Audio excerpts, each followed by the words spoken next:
Graça e paz, amados.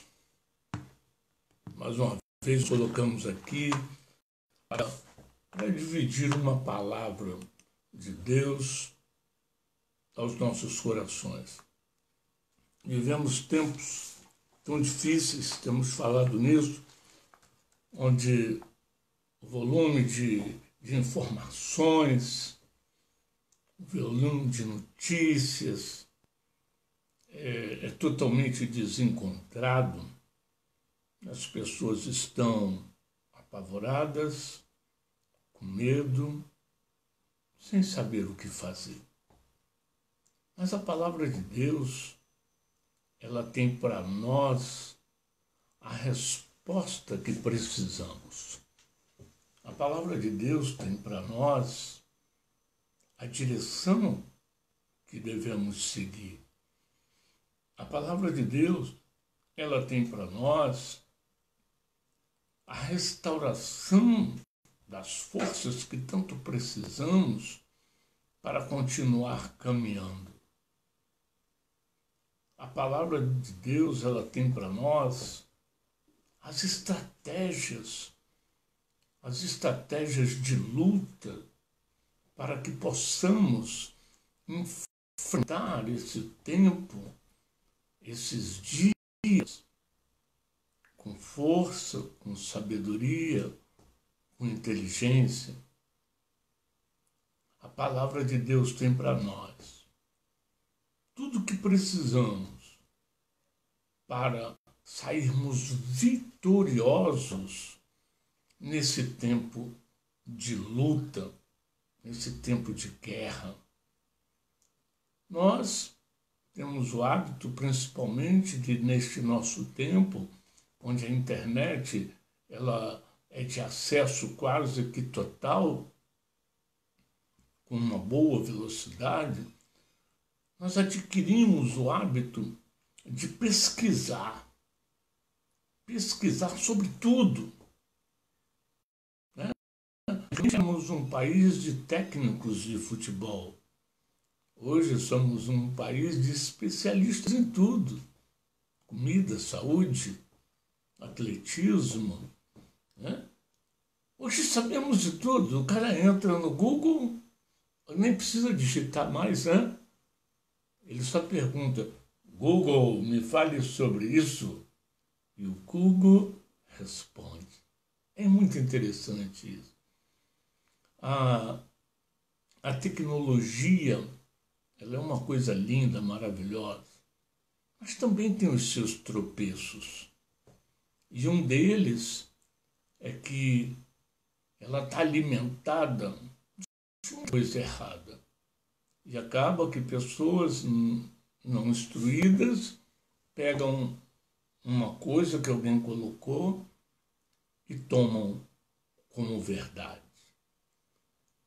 Eu gosto de pesquisar na internet, né? O meu estudo, o meu trabalho não permite que eu viva sem ela. Mas eu jamais vou abandonar os bons livros, principalmente a Bíblia. A Bíblia é o best-seller mais vendido no mundo até os dias de hoje. Não existe um cientista, não existe um especialista que não a tenha como livro de cabeceira.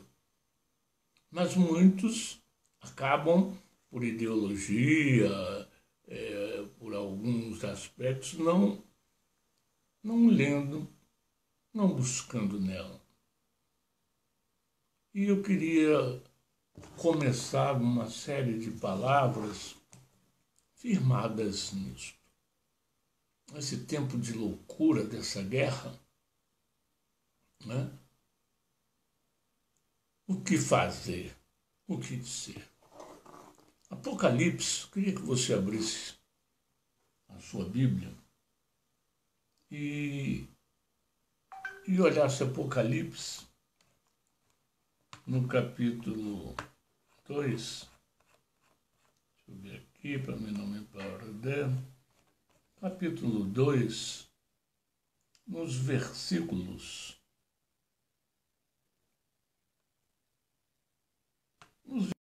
a partir do versículo 8. A partir do versículo 8, a palavra dá para nós aqui o seguinte: ao anjo da igreja em Esmirna, escreve. Estas são palavras daquele que é o primeiro e o último, que morreu e tornou a viver. Amém? Quem é esse? É Jesus. Amém? É o primeiro e é o último. É o que morreu e o que tornou a viver. São palavras dele. E eu creio nisso. Por isso eu manifesto essas palavras publicamente. Porque eu creio piamente em tudo que ele falou. No versículo 9, ele diz assim: conheço as tuas aflições e a sua pobreza, mas você é rico. Olha que palavra forte. Conheço as tuas aflições e a tua pobreza, mas você é rico. Conheço a blasfêmia dos que se dizem judeus, mas não são, sendo antes sinagoga de Satanás. Não tenha medo do que estáis prestes a sofrer. Saibam que o diabo lançará algum de vós na prisão para prová-los. E vocês sofrerão perseguição durante 10 dias. Seja fiel até a morte, e eu lhe darei a coroa da vida. Aleluia. Amados, olha só que interessante no versículo 9.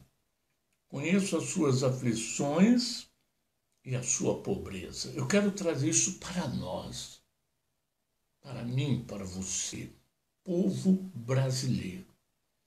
Um povo sofrido, um povo que foi escravizado, foi tomado. Um país rico, mas de terceiro mundo durante muitos anos, está mudando isso agora, mas conhecido como um país pobre. Mas que Jesus fala assim, mas você é rico. E nós somos ricos. Nós temos de tudo que você possa imaginar. O que se jogar nesse chão, nasce. Nós somos uma nação bem-aventurada. No versículo 10, ele diz assim: não tenha medo do que estás prestes a sofrer. Está vindo um sofrimento, está vindo uma luta muito grande. E nós vamos padecer algumas perdas neste meio. Saibam que o diabo está prestes a lançar alguns de vocês na prisão para prová-los. Eu tenho falado com muitas pessoas e, a nível de liderança, eu inclusive pergunto: qual de vocês está disposto a morrer por esta palavra, por este evangelho? E muitos até falam: mas que pergunta, pastor. Todo mundo sabe que a gente... Não, não sabe. É preciso levantar uma bandeira, é preciso falar abertamente. Sabe por quê? Porque, como diz a palavra aqui, nós seremos lançados na prisão para sermos provados. Quem está disposto a ser provado? Vamos a alguns exemplos recentes de agora. Eu vou falar duas coisas aqui. Essa semana, no começo da semana, semana passada, eu passei um vídeo de uma senhora na cidade de Fortaleza, onde ela foi abordada por 2 policiais militares em cima de um viaduto e que requisitaram a bandeira do Brasil. Pasmem, eles recolheram a bandeira do Brasil de dentro do carro de uma brasileira em um país chamado Brasil. Dá para acreditar numa coisa dessa? Dentro do seu país, você é brasileiro e um brasileiro te toma o estandarte da tua nação. E essa mulher, ela entregou com medo. Eu, na hora, quando eu vi aquela cena, fiquei triste, mas ela se retratou logo à frente e eu a entendi. Eu a entendi. E ela fez um vídeo depois, vendo a repercussão do fato, no qual ela falou: gente, vocês me perdoem. Eu fiquei com medo. Eu estava sozinha ali, aqueles dois policiais, autoridade, mandaram que der e eu me acovardei. Eu quero, inclusive, deixar aqui bem claro, você não é covarde não, mulher. Todos nós padecemos medo. Em situações difíceis, todos nós temos medo. Você é corajosa e a prova está aí, você se retratando. Mas o que eu quero deixar para você é que o medo nos toma. Essa semana, já ontem, se eu não me engano, um rapaz em Mato Grosso do Sul, a polícia entrou no estabelecimento dele porque ele estava com a máscara para baixo, jogaram ele no chão, pisaram em cima dele e, segundo ele falou que os policiais falaram para ele: sinta o peso do Estado. Olha que coisa terrível. Sinta o peso do Estado. E multaram ele. Vimos durante a semana, não me lembro bem o dia, um ex-presidente da República falando que foi uma maravilha, foi necessário um vírus, uma pandemia chegar para que o pessoal entenda que só o Estado tem poder para curar, para libertar, para salvar o povo. Olha como é que estão nós. Estou falando de política não, estou falando de Bíblia, tá? Eu quero que você entenda isso. Estou falando de Bíblia, já estou chegando lá.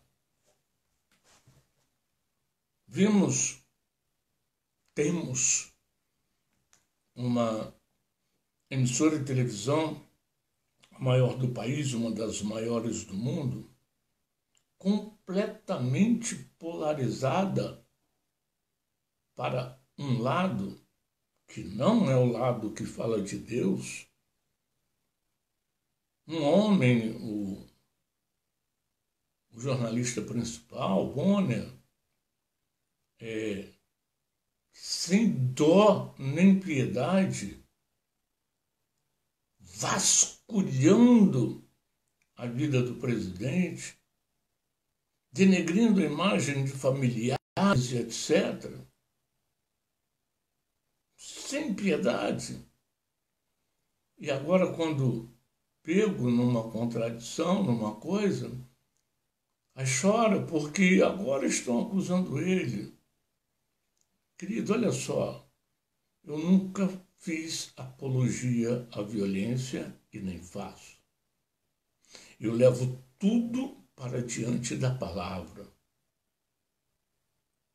Há um tempo atrás, o filho de Bonner atropelou e matou uma pessoa e fugiu. E pouco tempo depois, pegaram e saiu pela porta da frente da delegacia. Não estou querendo justificar nada, muito pelo contrário. Se fosse meu filho, com certeza eu tentaria libertá-lo, apesar de que eu sempre fui muito duro com meus filhos e sempre falei para eles que eles têm que arcar com a responsabilidade dos seus atos. Mas esse homem teve a bênção de liberar seu filho. E agora ele caça uma família sem dó nem piedade. E agora, quando exposto, chora. Então, esses são fatos que eu quero compartilhar com você. Esses fatos, como vimos aqui em Apocalipse, no capítulo 2, versículo 9, não tenha medo do que você está prestes a sofrer. Mas, pastor, o que nós estamos prestes a sofrer? Uma perseguição muito grande. Uma perseguição muito grande. Vamos dar uma olhadinha só em Mateus. Olha só algumas coisinhas de Mateus no capítulo 24. Fala do sermão. Deixa eu achar aqui, que fica mais fácil. Mateus, capítulo 24.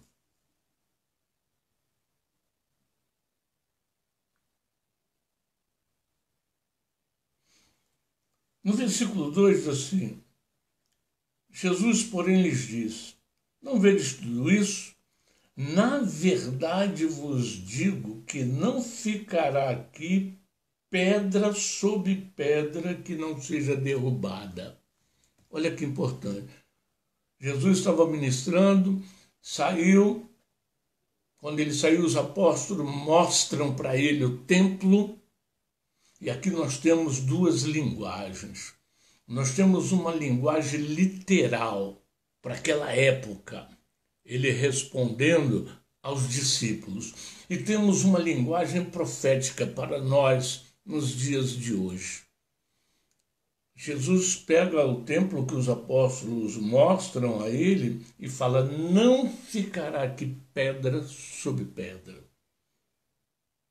Alguns anos depois, mais ou menos nos anos 70, o imperador romano Tito destrói totalmente Jerusalém. E realmente não ficou.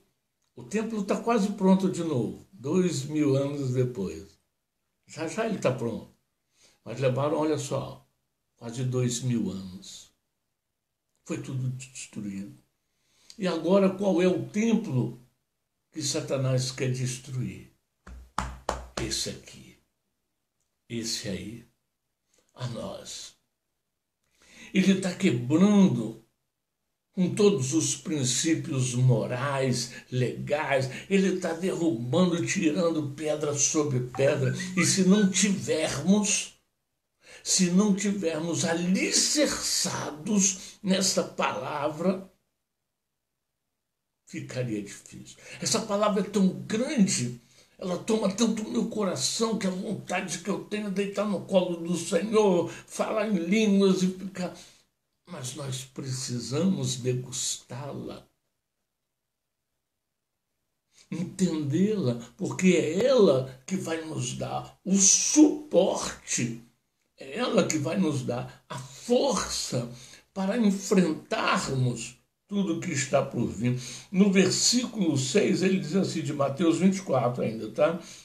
Ouvireis de guerras e de rumores de guerra. Olhai, não vos assustei, porque é mister que isso tudo aconteça. Mas ainda não é o fim.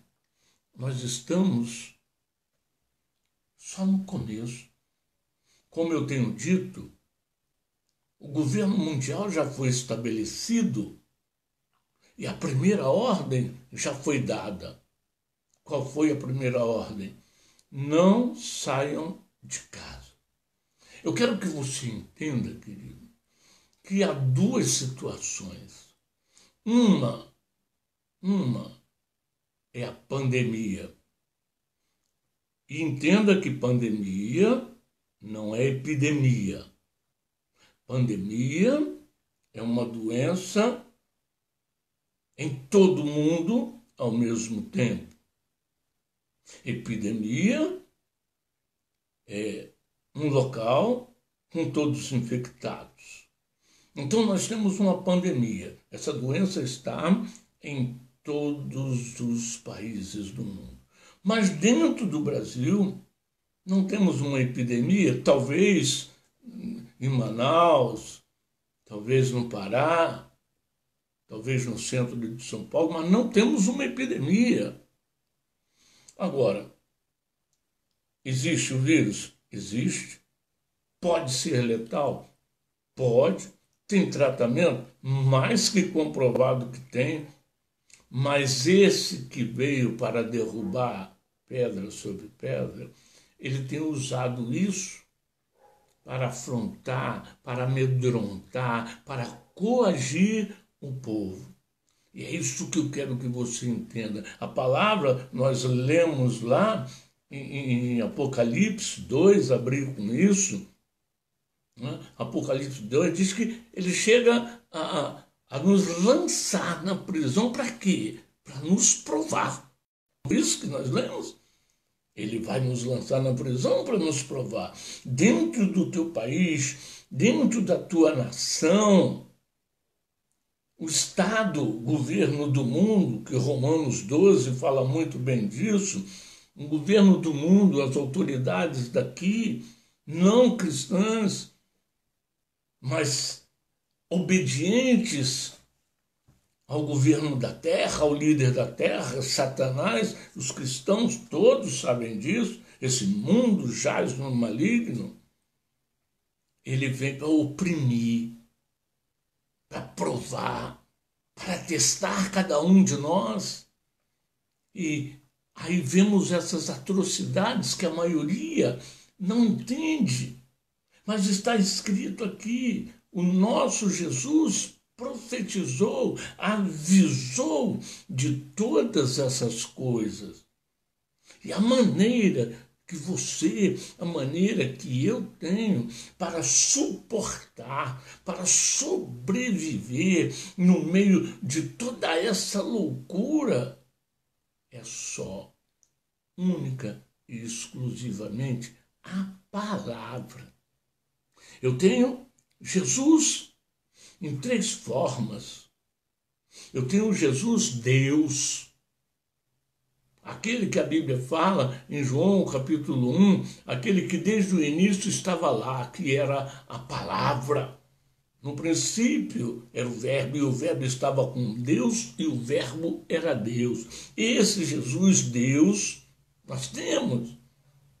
Esse Jesus Deus, ele veio à terra, ele encarnou. Ali em João 1 diz que o verbo se fez carne. Ele encarnou, morreu por mim e por você. Avisou tudo o que ia acontecer.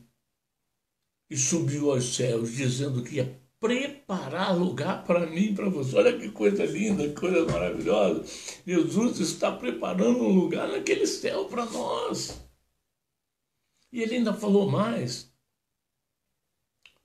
Mas não vos deixarei órfãos, estarei convosco até a consumação do céu. Como ele está conosco? Se ele foi assunto aos céus? Muito cristão resolve isso muito facilmente. Fala, ele é 2, pode entrar em 2 lugares. Não, Deus não é Deus de confusão, não, querido. Deus é Deus das coisas certas. Então ele não nos deixou órfãos por 2 motivos. Primeiro, que ele enviou o Espírito Santo para que nos desse entendimento, força. Mas ele deixou a sua palavra. O verbo ficou. O que subiu foi o Jesus carne, o Jesus homem. O Jesus que, Tiago 2, diz que só há um intermediador entre Deus e o homem. Jesus Cristo, homem, aquele que venceu. Então o que eu quero falar desses 3 Jesus, o que nós temos hoje para nos livrar de todo esse mal que está para vir sobre a terra. O Jesus Verbo, essa palavra. Essa palavra que aqui em Mateus, ele está dizendo, de ouvireis de guerra e de rumores de guerra, olhai, não vos assusteis, porque é mister, ou seja, é necessário que tudo isso aconteça, mas ainda não é o fim. Se você olhar por um lado, você vai dizer, puxa, pastor, se é só o começo, imagina o que vem depois. Sim, vai vir coisas depois piores, muito piores. Mas nós somos a igreja do Senhor. Para nós, há um tratamento diferenciado. Malaquias 3,10, todos falam a respeito de dízimo. Eu não me posiciono muito no 3,10. Eu posiciono no final, onde ele diz assim, então vereis a diferença com que eu trato os que são meus e os que não são. Há um tratamento diferenciado para a igreja, querido. Esse é o primeiro ponto que você já tem que tomar posse na sua vida. Eu sou lavado e remido no sangue do Cordeiro. Eu sou a igreja do Senhor e Ele vai me tratar diferente. Toma posse disso. Quando você olha para o seu pai e sua mãe, você está no meio de um tumulto, numa confusão, numa briga, mas quando você vê seu pai e sua mãe, você fala assim, hoje chegou a salvação. No meio do tempo que vivemos, quando a gente olha para a palavra, nós temos que ter a mesma posição. Chegou a salvação. Jesus prometeu e Ele não mente. Ele é fiel. No versículo 10 diz, nesse tempo muitos serão escandalizados, trair-se-ão uns aos outros e uns aos outros se aborrecerão. Voltando lá, na parte do noticiário, quantos de nós têm se aborrecido uns com os outros? É muito claro, muito evidente em tudo que o comunismo é o braço direito do diabo. Eu falo isso com a maior certeza e a maior convicção do mundo. Não preciso que ninguém me mostre alguma dúvida. Eu conheço, tenho lido bastante há anos sobre isso. Temos hoje a ciência, uma prática, um resultado do que o comunismo fez em 50 anos, que destruiu nações, matou mais de 100 mil pessoas nos países por onde passou. Mas temos visto cristãos aderindo ao sistema comunista. Aí vai ser o quê? Nós somos cristãos, mas enquanto no mundo, se você puder votar, democracia. Por quê? Se é um governo do mundo? Porque ela me dá o direito de escolha, o direito de adorar a quem eu quiser, o direito de adorar ao meu Deus. No comunismo não tem isso. Mas não tem. Em nenhum país por onde ele passou foi permitido a adoração ao Deus grande. Então, como nós vemos aqui, essas, como Jesus mesmo disse, vós serão perseguidos pelo meu nome. Por sermos de Jesus, haverá uma perseguição maior contra nós. Mas ele diz que em todas essas coisas nós somos mais que vencedores. No versículo 13, ainda de Mateus 24, mas diz assim, mas aquele que perseverar até o fim será salvo. E é isso que eu quero por esta palavra, por esse Jesus verbo, esse Jesus palavra, nos alimentar, ter a certeza que se perseverarmos, se enfrentarmos tudo isso, se formos até o fim, nós seremos salvos. É o que ele está dizendo aqui no versículo 13, mas aquele que perseverar até o fim será salvo. Querido, um dos princípios para a morte espiritual em Apocalipse é aquele que se deixa marcar pela besta. Inclusive tem um número de Apocalipse, o 66, que fala: quem lê, entenda. O que é de se deixar marcar? Se deixar marcar é aceitar o regime, aceitar a maneira de adoração, de vida do príncipe desse século. É viver segundo o costume dele, não segundo os de Deus. Querendo ser bem simples para que todos entendam. Não adianta usar uma linguagem teológica erudita e as pessoas não conhecerem. A linguagem bíblica, ela acaba sendo uma linguagem, às vezes, um pouco mais difícil de entender. Jesus nunca quis ser difícil, Jesus é simples. Ele senta na rua, no meio dos montes, para falar com as pessoas, porque a coisa é simples, querido. Há dois reinos, o do céu e o da terra. Esse da terra vai perecer. 2 Pedro 3 fala sobre isso. Os elementos ardentes se desfarão. Virão novos céus, nova terra. E nós temos que nos preparar para ir morar nesse novo lugar. E Jesus dá dica de tudo aqui.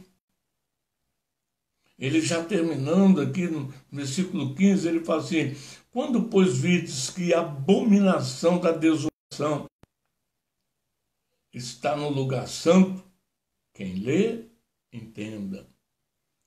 Esse novo governo mundial, ele vai querer sentar naquele templo lá que Israel está construindo, que está quase pronto. Ele vai querer mandar totalmente no mundo. Ele já instituiu o seu governo e vai fazer com que todos o adorem. Mas o nosso Jesus diz: quando virdes que a abominação, esse cara aí, né, de que falou o profeta Daniel, está no lugar santo, então os que estiverem na Judéia que fujam para os montes, quem estiver sobre o telhado não desça para tirar coisa alguma de sua casa, e quem estiver no campo não volte atrás a buscar suas vestes.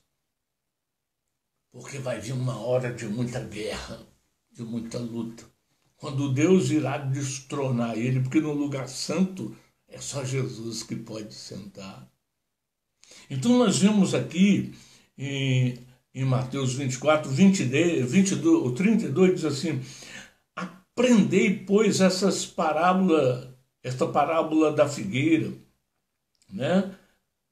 Quando já seus ramos se tornam tenros e brotam folhas, sabei que está próximo o verão. Ele está falando uma parábola sobre a figueira, né? A gente sabe, quando os galhos, as flores estão verdes, a gente sabe que o verão está próximo, né? Igualmente diz ele: quando vir todas essas coisas, sabei que ele está próximo.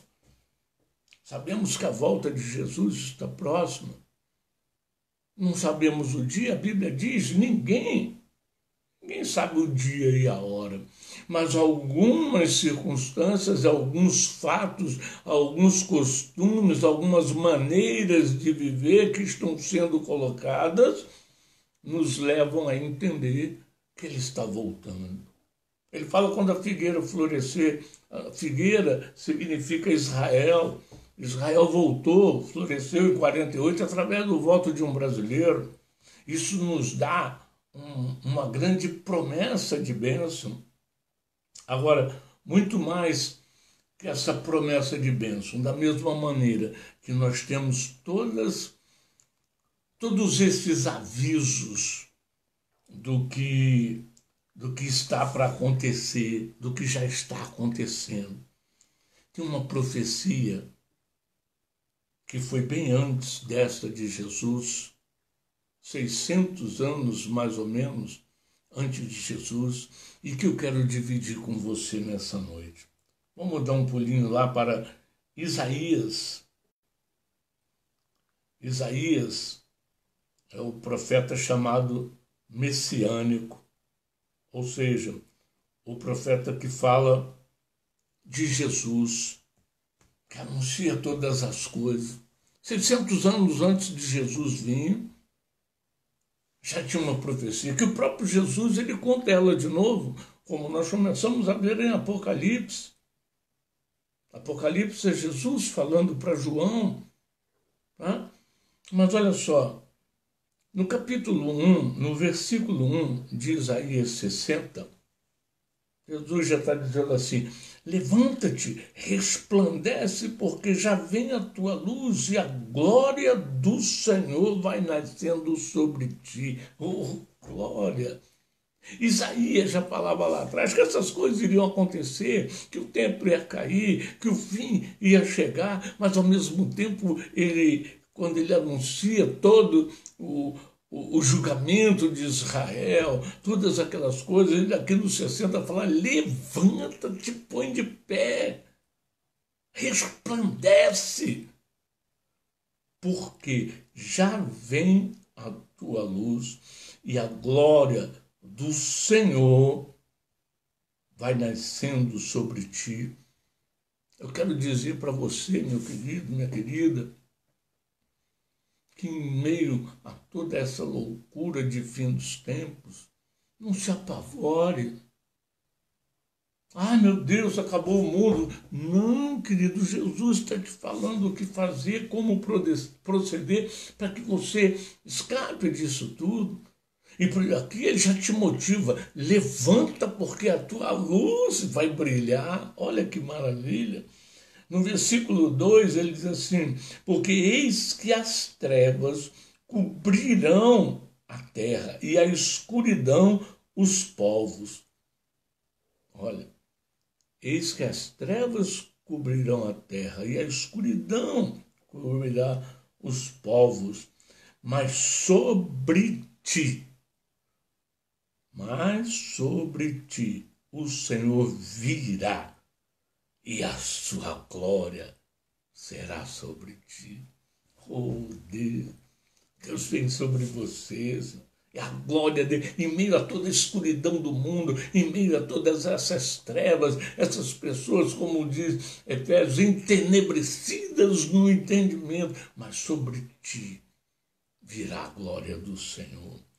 Um pouquinho mais na frente, no versículo 10 de Isaías 60, diz assim: e os filhos dos estrangeiros edificarão os teus muros, e seus reis te servirão, porque no meu furor te feri, mas na minha benignidade tive misericórdia de ti. Aleluia! Na hora da ira, pelo nosso pecado, pelos nossos erros, o Senhor nos feriu, mas também, depois ele diz aqui: na minha benignidade, diz o Senhor, tive misericórdia de ti. Aqueles que hoje oprimem o povo, aqueles que maltratam o povo, até como punição de Deus, eles vão servir o povo de Deus. É o que está escrito aqui.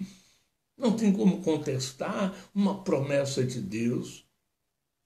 Esses que fizeram mal vão acabar servindo o povo de Deus. Olha no versículo 11 que ele diz: e as tuas portas estarão abertas de contínuo.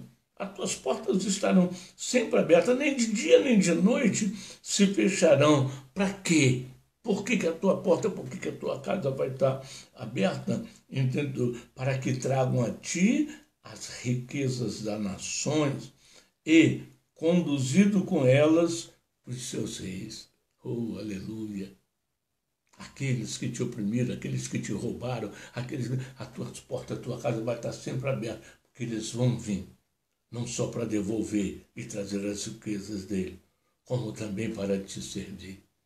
Aleluia! Você está entendendo, querido? Por que a luta às vezes é grande? Que a vitória é maior ainda. Olha só o que ele fala aqui no versículo 15. Em vez do desprezo e do aborrecimento a que fosses voltado, de modo que ninguém passava nem perto de ti, porém em ti uma excelência perpétua, um gozo de geração em geração. Vamos ser, sim, oprimidos nesse tempo, como nós vimos lá em Mateus 24, como vimos lá em Apocalipse, mas ele está dizendo aqui, em vez do desprezo e do aborrecimento a que foste voltado, de modo que ninguém nem olhava, nem queria passar perto de nós, o nosso Jesus está dizendo agora, porém, tinha uma excelência perpétua, ela não terá mais fim. A excelência será para sempre, querido. Um gozo de geração em geração. A Bíblia diz que Jesus reinará nesta terra durante 1000 anos. Né? Nós vivemos hoje tão pouco, 70, 80 anos, de geração em geração. Nós seremos felizes, alegres. Olha o que ele diz no 20, Isaías 60, 20. Nunca mais se porá o teu sol. Nosso sol não vai mais se pôr, nem a lua minguará, porque o Senhor será a tua luz perpétua e os dias do teu luto findarão. Oh, aleluia!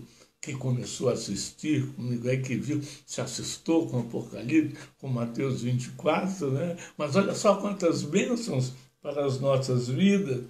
Encerrando o capítulo 60 de Isaías, ele diz assim, o menor virá a ser 1000. Menorzinho, mas pobre, nós aqui viremos a ser 1000. E o mínimo, um povo grandíssimo, eu, o Senhor, a seu tempo, o farei prontamente. São muitas bênçãos para aqueles que perseveram em caminhar no Senhor. Em nome de Jesus, querido.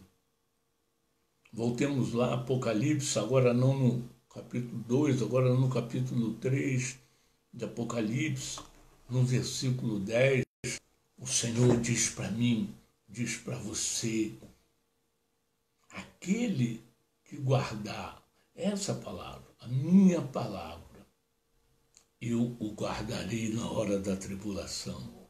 Oh, aleluia! Não tenha medo, meu querido. Assusta,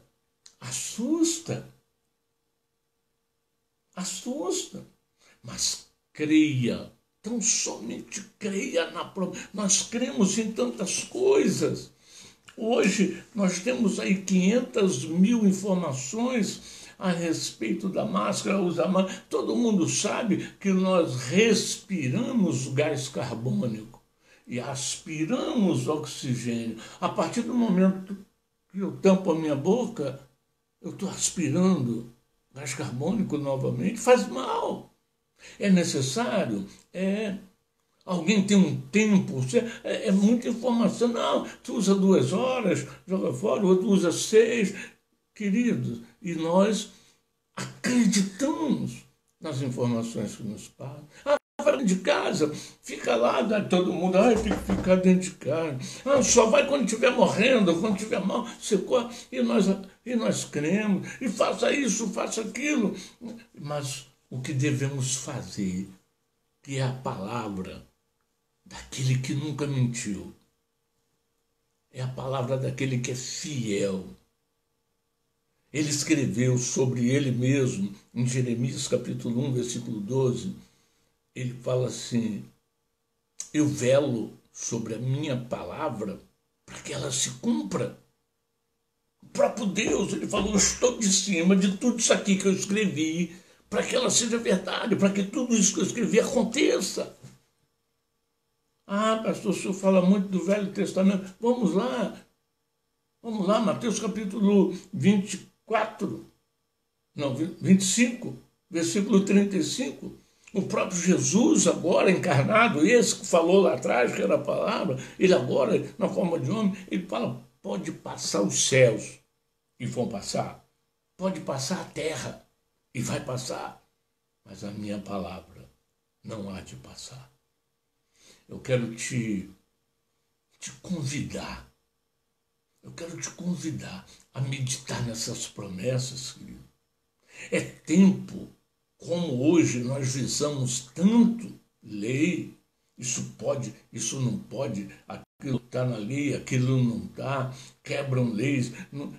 Como nós visamos tanto isso, eu quero te convidar a meditar nessas palavras, e a orar e pedir ao Espírito Santo, me dá um entendimento, porque elas são verdades. Esta palavra, como diz João, no capítulo 5, versículo 39, são elas que testificam de Jesus.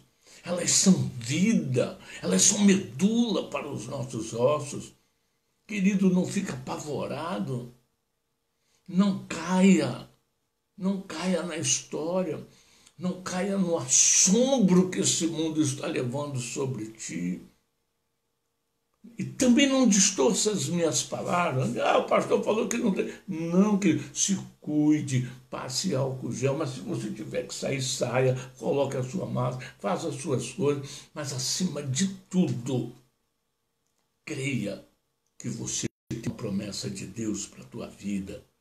Creia que Deus tem uma promessa para o nosso país.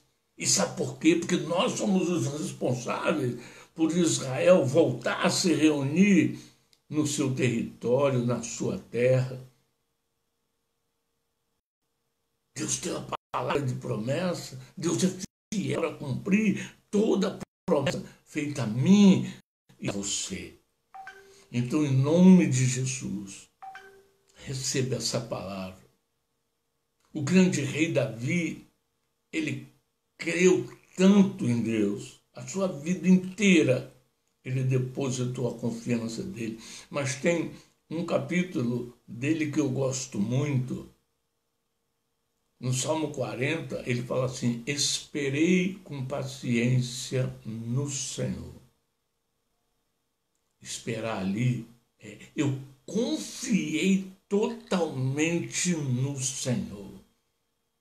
E ele tirou meus pés do lodo, me firmou sobre a rocha, colocou um cântico novo nos meus lábios, que as pessoas ouvirão e crerão.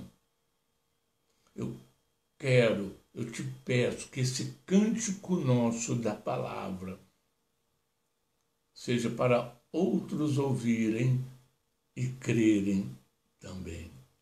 Amém? Esta palavra que eu queria deixar para os nossos corações na noite de hoje. O Senhor é conosco.